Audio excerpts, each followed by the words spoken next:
नगर का swimming pool. ये जिंदगी यदि पार्षद, मेयर और खुद कैबिनेट मंत्री एक दिन भी जी के देख ले, ये लोग 12 साल से ये जिंदगी जी रहे। सीवरेज का पानी है, पूरा बदबूदार इलाका यहाँ पर हो चुका है। मान सकते हैं कि चैलेंज दे रहे एक तरह से आप मंत्री को, कैबिनेट मंत्री को। नमस्कार, स्वागत है आपका संसार क्रांति में। मैं हूँ आपके साथ सौम्या माथुर। फिलहाल हमारी टीम मौजूद है राजीव नगर में। राजीव नगर की एक बार मैं आपको हालत दिखाना चाहूंगी कि किस तरह की हालत यहाँ की बनी हुई है। तस्वीरों के माध्यम से आप देख पाएंगे। ये देखिए, ये है राजीव नगर का स्विमिंग पूल। क्यों है? क्योंकि आप तस्वीरों के माध्यम से देख पा रहे होंगे कि सीवरेज ओवरफ्लो कर चुका है। लोग जो है इस स्विमिंग पूल का मजा लेने के लिए कुर्सियां डालकर यहाँ पर बैठे हुए हैं। और ये समस्या आज की नहीं है, लगभग 10-12 साल हो चुके हैं, लेकिन इस समस्या का अभी तक कोई समाधान नहीं निकला है। तो लोगों ने इसकी आदत डाल ली एक तरह से, अगर हम लोग कहें तो। लोग भी हमारे साथ मौजूद हैं, साथ में अनिल कुंडू जी भी हमारे साथ मौजूद है। लगातार ये भी जन जन की जो है आवाज लगातार उठाते रहे हैं। इनसे हम लोग जानेंगे कि पूरा मामला क्या है, कब से ये स्विमिंग पूल यहाँ पर बना हुआ है, प्रशासन क्यों नहीं अब तक कार्रवाई कर रहा है। जी सर, क्या कहना चाहेंगे? नमस्कार जी, पहले तो मैं संसार क्रांति चैनल का धन्यवाद करता हूँ ये आवाज़ उठाने के लिए। और ये समस्या आपने बताया भाई साहब ने 12 सालों से है, लेकिन आज से ठीक 10 दिन पहले एक पंचायत की गई थी जिसमें जो वार्ड नंबर 8 के पार्षद है भूप सिंह रोहिला जी को बुलाया गया था। उनको बताया गया था यही समस्या उस दिन इतनी थी, उनको दिखाया गया था। उन्होंने कहा था भी 10-12 दिन में मैं यहाँ की पूरी सफाई करवा के और इसकी व्यवस्था बिल्कुल से कर दूंगा, दोबारा आपको पानी नहीं दिखेगा। लेकिन आज ये 3 दिन से लगातार पानी ऐसे कैसे खड़ा है।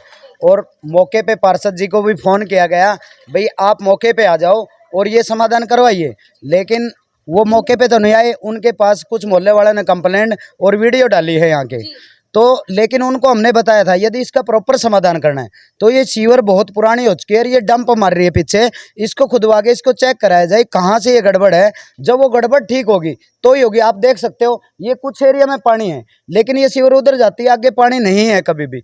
लेकिन हम चाहते हैं भाई इसका समाधान हो जाए। और ये जिंदगी यदि पार्षद, मेयर और खुद कैबिनेट मंत्री एक दिन भी जी के देख ले, ये लोग 12 साल से ये जिंदगी जी रहे हैं। इस बात में तो दो राय नहीं है। देखिए, ये बिल्कुल ठीक बोल रहे हैं कि जिस हालात में ये लोग रह रहे हैं, यहाँ पर हमारा खड़ा होना तक मुश्किल हो गया, क्योंकि सीवरेज का पानी है, पूरा बदबूदार इलाका यहाँ पर हो चुका है।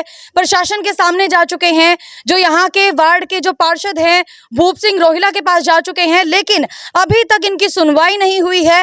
पार्षद लगातार बदलते रहे हैं, क्योंकि ये मामला अब का नहीं, लगातार 12 सालों से चला रहा है। समस्या बार बार रखी गई, समाधान अभी तक हुआ नहीं। लोग भी कह रहे हैं कि जो सीवरेज की जो पाइप है वो पुरानी हो चुकी है, उसको अगर बदलवा दिया जाए तो प्रशासन कहीं ना कहीं लापरवाह हो रहा है और जो इसकी सीवरेज की पाइपलाइन है वो बदलवा नहीं रहा है, जिसकी वजह से ये जो समस्या है लगातार बनी हुई है। आप देख सकते हैं कि पानी देखिए कितना कितना भरा हुआ है। अगर दूसरा सवाल खड़ा होता है कि यदि अगर बारिश आ जाती है तो कितना कितना पानी यहाँ पर चढ़ता है। सर, आप बताइए कितना पानी यहाँ पर चढ़ जाता है जब बारिश होती है तब? ये मेरा मकान है जी सामने जी। 22 साल से मैं यहाँ स्थायी निवासी हूँ, 22 साल से, और 18 साल से यही समस्या है। मैंने जितने भी मेयर साहब हो चाहे एमसी साहब हो उनको सबको अवगत कराता रहता हूँ, लिखित में भी, मीडिया के माध्यम से भी बार बार दिखाता रहता हूँ। और जो वो कहते हैं हमारे अधिकारी से मैं रिक्वेस्ट करके ये कहता हूँ हमारा भी देखो, गरीब आदमी का जीना देखो कैसे जीते। ये सेक्टर में होते हैं तो ये कभी का हो जाता, मगर हमारी कोई सुनवाई नहीं होती। गुप्ता जी कहते थे मैं गली मोहल्ले में जाके पकौड़े खाऊंगा। मैं कहता हूँ पकौड़े क्या, वो आज तक उन्होंने दर्शन नहीं दिया यहाँ पे आके। भी राजीव नगर में इशार के अंदर को राजीव नगर भी है, गली नंबर 7 और आपने क्या है बारिश के अंदर हमारे घरों में पानी भर जाता है। 4 फुट मेरा मकान ऊंचा इसलिए करवाया था, फिर भी पानी जाता है। आज 3 दिन से सीवर रुका हुआ है। 3 दिन की समस्या आपके माध्यम से देख लो, आपके सामने। 365 दिन होते हैं एक साल में, कितने दिन तक सर ये पानी अटका रहता है यहाँ पर? 220 दिन की तो मैं गारंटी देता हूँ। अगर मेरे से लिखित रूप में लेना चाहे तो भी ले सकते हैं। आए 2 या 3 दिन के बाद में बस वो फोन कर देंगे, आगे फट्टी मार के चले जाते हैं। वो रात भर खुल जाएगा, सुबह 9 बजे से लेकर 12 बजे तक कंटिन्यू होता है। आज ये संडे से ले आज वो ट्यूसडे हो गया है, 3 दिन से तो कंटिन्यू भरा हुआ है। मेरे साथी आए थे सफाई कर्मचारी, बोले सर हम आए थे, संडे को भी नहीं था और मंडे को भी नहीं था। मैं कहा भाई कौन कह रहा है? मेरी 4,000 के तो जूते खराब हो चुके हैं, 2,500 की पैंट खराब होगी। यहाँ पे जब अंदर लेके चढ़ा था ना सारे छिटे भर जाते हैं, आते ही कपड़े बदलने पड़ते हैं। घर जाते हैं तो पहले हाथ पैर धो के जब अंदर बढ़ना पड़ता है। और रही खाने की और पीने की, वो हमारा जीना बुजुर्ग। देखिए मैं आपको तस्वीरों के माध्यम से भी दिखाना चाहूंगी। देखिए बाइक किस तरह से निकलकर यहाँ से जाती है। अगर बीच में कोई भी गड्ढा हो, चाहे ईंट पड़ी हो, लोगों को दिखाई नहीं देगी, जिसकी वजह से यहाँ पर हादसे भी होते होंगे। सर आपसे जानना चाहूंगी, क्या कोई हादसे भी हुए हैं यहाँ पर? कई बार पड़ जाते हैं आने जाने वाले। प्लीज आगे आ जाइए हाँ। सर। हाँ जी। कई बार पड़ जाते हैं, एक बार 2 बार मोटरसाइकिल पड़ लिया यहाँ। अच्छा। हाँ, कई बार होते हैं अब हादसे। पानी में तो ये सीवर है जी, यहाँ पे ये नहीं दिखेगा। पानी में तो आपको पता नहीं दिखेगा, क्योंकि स्कूटी वाले या बाइक वाले गिर जाते हैं। एक दिन तो छोटे से बच्चे का पैर भी यहाँ आ गया था। अब क्या करे वो। सीवरेज कहाँ बताया आपने? बिल्कुल एग्जैक्ट बीच में। ये देखिए जो ये तस्वीरों के माध्यम से दिखा रहे हैं, सीवरेज दिखा रहे हैं। ये कह रहे हैं कि ये सीवरेज यहाँ पर है और कई बार जो है यहाँ पर लोग भी गिर चुके हैं। बार बार जैसे स्कूटी आती है, बाइक आती है, वो उलझ के गिर जाते हैं। बच्चा भी गिर चुका है, लेकिन उसके बावजूद भी जो है प्रशासन किसी तरह की कोई कार्यवाही नहीं कर रहा है। पूरा का पूरा मोहल्ला यहाँ पर एकत्रित है और यही सिर्फ और सिर्फ लगभग ये लगा लीजिए कि 30 से 35 घर होंगे जो इस समस्या से जूझ रहे हैं लगातार 12 सालों से। 12 साल कम नहीं होते। बच्चे भी कब खेलते खिलाते कब बड़े हो जाए पता नहीं लगता, लेकिन 12 साल से सोचिए कि जो बच्चा यहाँ पर हुआ होगा और 12 साल का हो चुका है, उसने अपना बचपन किस तरह से इस गंदे पानी के अंदर बिताया होगा। सर अगर आपकी समस्या का समाधान नहीं होता है तो आने वाले समय में किस तरह से आप प्रयास करने वाले हैं? प्रयास तो देखो जी, हमने तो रोड ब्लॉक कर सकते हैं, न हम किसी मंत्री के घर जाके लाठी डंडे मार सकते हैं। हम तो उनसे एक आग्रह करते हैं कि आके हमारा जो समस्या का समाधान करवाएं। मंत्री जी से मिलने का टाइम लेते हैं, वो कहते हैं नहीं। हाँ जी सर, आप बताइए। इसके बारे में शाम को 7 बजे पार्षद महोदय के दोबारा बुलाएंगे। उनको कहेंगे यदि कई समस्या ऐसी होती है पार्षद से नहीं होती, मंत्री से हो जाती है। हम कहेंगे क्योंकि ये विधानसभा हिसार है, मंत्री जी को मौके पे बुलाए और वादे याद दिलाए। जो पकोड़े खाने के कहे थे ना, मोहल्ले में जाके पकोड़े खिलाएंगे।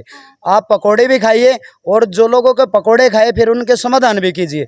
यदि वो मौके पे नहीं आ सकते तो एक बार मोहल्ला इसके वीडियो बना के ले जाए। मान सकते हैं कि चैलेंज दे रहे एक तरह से आप मंत्री को, कैबिनेट मंत्री को जो कमल गुप्ता है और साथ ही मेयर को, कि वो यहाँ पर आए और आकर पकोड़े खाकर दिखाए। इसमें चैलेंज की क्या बात है? हमारा अधिकार है, वोट दिए उनको, कैबिनेट मंत्री बने ना, तो हमारे दम पे बने, अपने दम पे थोड़ी बने।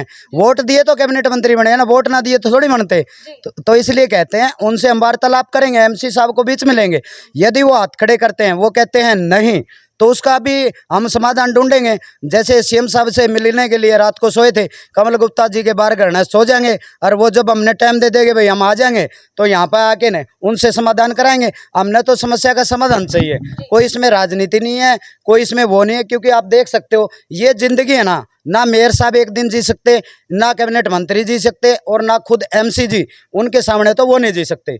तो लोगों का जो दुर्भर है जिंदगी, उसके लिए हम शाम को 7 बजे मीटिंग करेंगे, उसके बारे में फैसला लेंगे। भाई कैबिनेट मंत्री के को कैसे यहाँ पे लाया जाए, और ये वादा करते हैं उनको यहाँ लेके आएंगे जरूर। भूप सिंह रोहिला की अगर भारतीय जनता पार्टी के पार्षद है, लोग बहाना बनाते हैं कि हमारे ना तो सेंटर में सरकार है ना स्टेट में सरकार है, लेकिन अगर भूप सिंह रोहिला जी की बात करें, स्टेट में भी सरकार है और साथ में सेंटर में भी सरकार है, उसके बावजूद भी लोगों को मूलभूत सुविधाओं के लिए लड़ना पड़ रहा है। क्या कहेंगे सर इस बात पर? वो वोट मांगने के लिए आए थे, जब यही कहा था उन्होंने, बोला एमसी भी पार्टी का बनाओ, बीजेपी का, और मेयर भी बनाओ और प्रधानमंत्री और मुख्यमंत्री बनाओ। जनता ने सारे का सारा बनाया, सेंटर से लेके राज्य सरकार तक। लेकिन अब उन्हें कोई तो बोलेगी ना भैया समाधान करे, क्योंकि सरकार पूरी की पूरी उनकी है, सेंटर से लेके और स्टेट में भी उनकी है। तो उनसे कहते हैं उनका है ना जिम्मेवारी बनती है। ये लोगों को कोई दुश्मनी नहीं है उनके, वोट देके तो वो अपना हक ले रहे हैं। वो कह रहे हैं सबका साथ सबका विकास। मैं कहता हूँ कैबिनेट मंत्री या जितने मंत्री हैं उनका तो विकास हो गया, लेकिन जनता का तो नहीं है। जिसका साथ था ना वो साथ वाले तो रह गए, लेकिन विकास जिसका होना था विकास तो हो गया उनका।